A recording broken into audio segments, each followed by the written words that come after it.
India just made a move most people won't understand until 10 years too late. No protests, no dramatic speeches, no hype. But inside parliament, something historic happened. India quietly rewrote the rules of nuclear power. Not to feel good, not to look green, but to secure dominance in energy, industry, and geopolitics. This is the Shanti Bill, and despite the peaceful name, this is hard power document. On December 15, 2025, the Indian government tabled a bill that scraps two nuclear laws, the Atomic Energy Act of 1962 and the Civil Liability for Nuclear Damage Act of 2010. These laws were written for a post colonial India, a Cold War world, a state only slow moving nuclear program.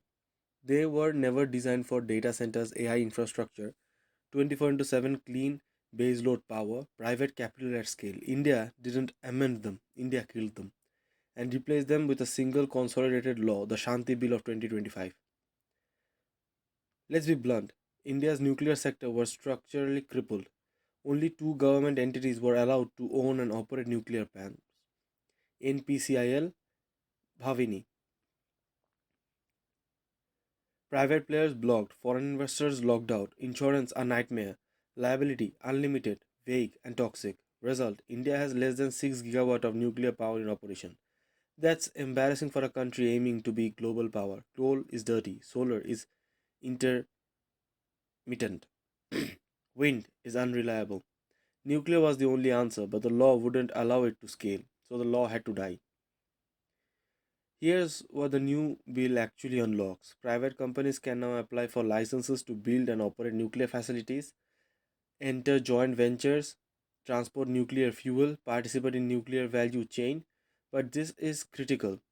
The Indian state keeps absolute control over uranium enrichment, used fuel management, and heavy water production.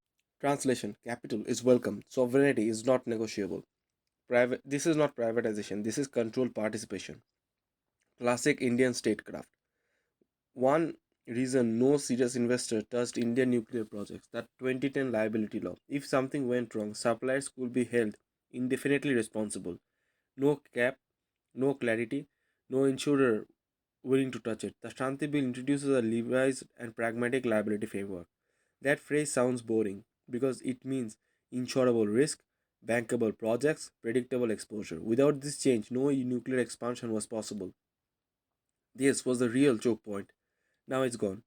India has set a target 100 gigawatts of nuclear power by 2047. Let that sink in. Today, 8 gigawatts operational, 5 gigawatts under construction, 7 gigawatts planned. India needs more than a tenfold increase. Why? Because the future runs on data centers, AI compute, semiconductor fabs, heavy industry, and electrified transport. Solar and wind cannot carry the load alone.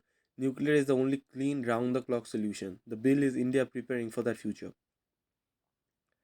The climate narrative is convenient. This is not about virtue, this is about energy sovereignty, industrial continuity, strategic autonomy, and geopolitical insulation. A country that controls baseload power controls manufacturing, digital infrastructure, military readiness, economic resilience. Nuclear power is state power disguised as energy policy. The Shanti Bill is quiet, technical, easy to ignore, and that's exactly why it matters. India is not announcing dominance, India is building it layer by layer. By the time the world realizes what this law enables, the reactors will already be running, and power, real power, will already be locked in.